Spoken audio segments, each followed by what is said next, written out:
আরে মরণেতে হাসবে তুমি, কাঁদিবে ভুবন। তুমি মরণেতে হাসবে তুমি, কাঁদিবে ভুবন।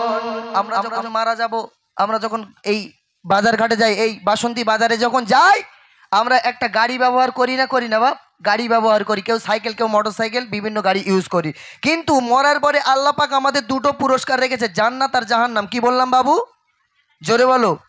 জান্নাত আর জাহান্নাম। এই জান্নাত জাহান্নামে যাবার জন্য মরার পরে আল্লাহ পাক আমাদের জন্য একটা গাড়ি মজুদ রেখেছে। ওই গাড়িটার নাম কি? ওই গাড়িটার নাম খাটিয়া। খাটিয়ার চাকা কটা? থম নাই, ঘুষি পারবে 4টে চাকা। হ্যাঁ, খাটিয়ার চাকা নেই। প্যাসেঞ্জার কটা? একটা, ড্রাইভার 4 জনা। দুনিয়াবি কোনো গাড়ি যদি 4 জন ড্রাইভার চালায়, সেই গাড়ি কোথায় যাবে? নদীতে যাবে না? বলছে, দেখো মন দিয়ে শোনো। এমন জীবন করো গঠন মুমিন মুসলমান, আর মরণেতে হাসবে তুমি, কাঁদিবে ভুবন। আর মরণেতে হাসবে তুমি, কাঁদিবে ভুবন। মরণ এমন জীবন করো গঠন মুমিন মুসলমান, আর মরণেতে হাসবে তুমি, কাঁদিবে ভুবন। আর মরণেতে হাসবে তুমি, কাঁদিবে ভুবন। একটি গাড়ি 4টি চালক, একটি প্যাসেঞ্জার।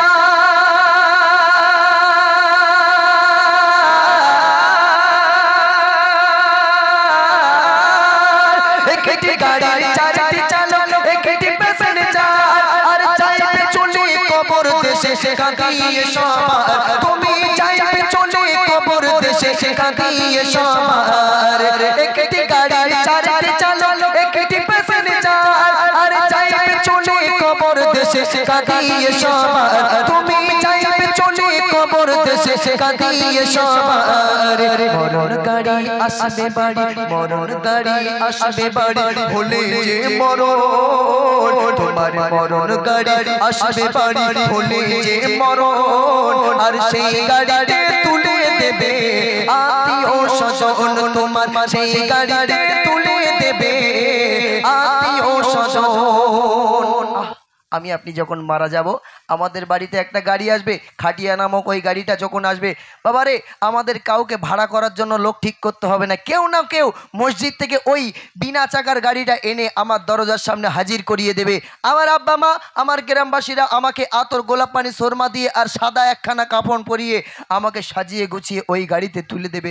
চোখের পানি ফেলবে, সিরাজুল তোর জন্য আর এই বাড়ির দরজা খোলা থাকবে না, তোর জন্য চিরতরের মতো এই বাড়ির দরজা বন্ধ, চলে যা, তোর জন্য 5 তলার জমিনে তোর বাড়ি রেডি করা হয়েছে, সেখানে চলে যা। আহারে আমার গ্রামবাসীরা ওই গাড়িতে তুলে দিয়ে কাঁদতে কাঁদতে আমাকে বিদায় দেবে। কোন বাড়ি? যে বাড়িতে গেলে আর পালানোর কোনো সুযোগ নাই। বলছে দেখুন, নেই জানালা নেই দরজা এমন কঠিন ঘর, নেই জানালা নেই দরজা এমন কঠিন ঘর।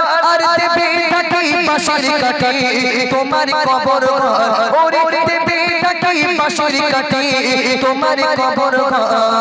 নেই জানালা নেই দরজা এমন কঠিন ঘর, আর দেবে থাকি বাঁশির কাঠি তোমার কবর ঘর, ওরে দেবে থাকি বাঁশির কাঠি তোমার কবর ঘর। দেবে যখন তোমার স্বজন, মন দিয়ে শুনবেন আমার মায়েরা, দেবে যখন তোমার স্বজন কবরে দাফন, দেবে যখন তোমার স্বজন কবরে দাফন।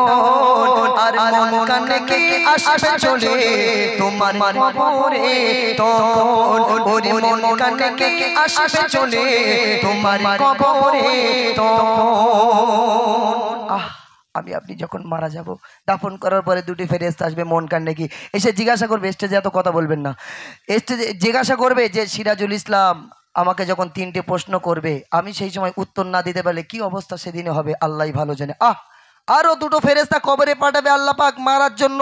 মন দিয়ে শুনবেন, যে 2টো ফেরেশতা মারার জন্য আসবে বাপ, তারা কানে শুনতে পায় না, চোখে দেখতে পায় না, কালা আর কানা, এই দুটো আমাদেরকে ধোলাই করার জন্য আসবে বাপ। কবরে যদি ঠিকঠাক মানে সব কিছু ঠিকঠাক পেয়ে যায় তাহলে বেঁচে গেলেন, আর কবরে যদি ঠিকঠাক সব কিছু না পায়, ওই কানা আর কালা বাবা হাঁপানি বাড়ি চালাবে, এমন মার দেবে সেই বাণীর কোনো ব্রেক থাকবে না। পুরো ব্রেক ফেল মারি বাড়ি চালাবে। আরো দুটো ফেরেশতা এসে আমাকে জিজ্ঞাসা করবে, সিরাজুল ইসলাম দুনিয়াতে 50 বছর বেঁচে ছিলে, এই 50 বছরে অনেক গজল বলেছো, অনেক মিলাদ করেছো, হ্যাঁ? হোজাইফা ভাইকে জিজ্ঞাসা করবে, তুমি কত কিছু করেছো, দুনিয়াতে কাপড়ের ব্যবসা করেছো, গজল বলেছো, আজকে রে তোমাকে লিখতে হবে কতটা ভালো কাজ করেছো আর কতটা খারাপ কাজ করেছো। অবাক হয়ে তাকিয়ে থাকবো, খাতা কোথায়? বলছে দেখুন, বলবে এসে তুই ফারিস্তা, বলবে এসে তুই ফারিস্তা, লেখো জীবনের আমল,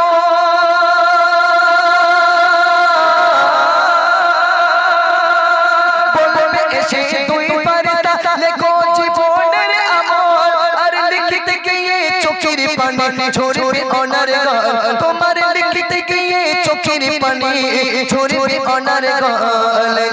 সেদিন তোমার খাতা হবে, সেদিন তোমার খাতা হবে, তোমারই কাফন, সেদিন তোমার খাতা হবে, তোমারই কাফন, আর মুখের থুতু কালি হবে, আঙুল হবে যে কলম, তোমার মুখের থুতু কালি হবে, আঙুল হবে যে কলম।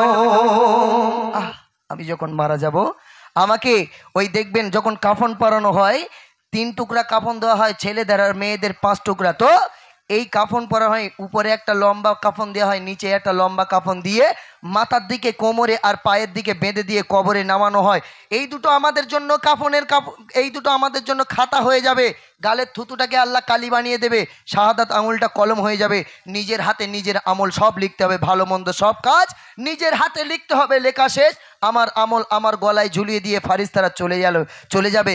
কপাল যদি ভালো হয় বেঁচে গেলাম, আর কপাল যদি খারাপ হয় বাপ, শুধু কোমরে লাথি মারবো। ফারিস্তা কোমরে লাথি মারো কেন? বিরাট লাগে। বলে মনে নেই বিয়ে করে শ্বশুর বাড়ির থেকে ওই পাশা উঁচু বাইক KTM লিছিলি, ওই জন্য শালা কিক মেরে দেখতিস কেন স্টার্ট হচ্ছে।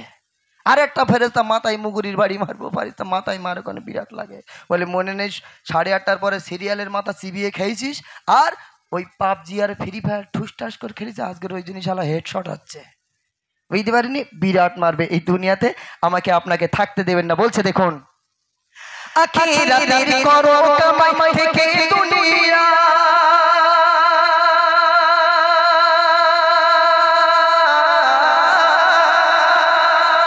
আখিরাতের করো কামাই থেকে দুনিয়া, আর মনে রেখো দুনিয়া তোমার থাকার জায়গা নয়, তুমি মনে রেখো এই দুনিয়া থাকার জায়গা নয়, তুমি মনে রেখো দুনিয়া তোমার থাকার জায়গা নয়। ছোটা ছুটি দৌড়া দৌড়ি আজ কিসের আয়োজন, ছোটা ছুটি দৌড়া দৌড়ি আজ কিসের আয়োজন, আর সিরাজুল ইসলাম নেবে বিদায়, আজ তারই আয়োজন। ওরে সিরাজুল ইসলাম নিল বিদায়, আজ তারই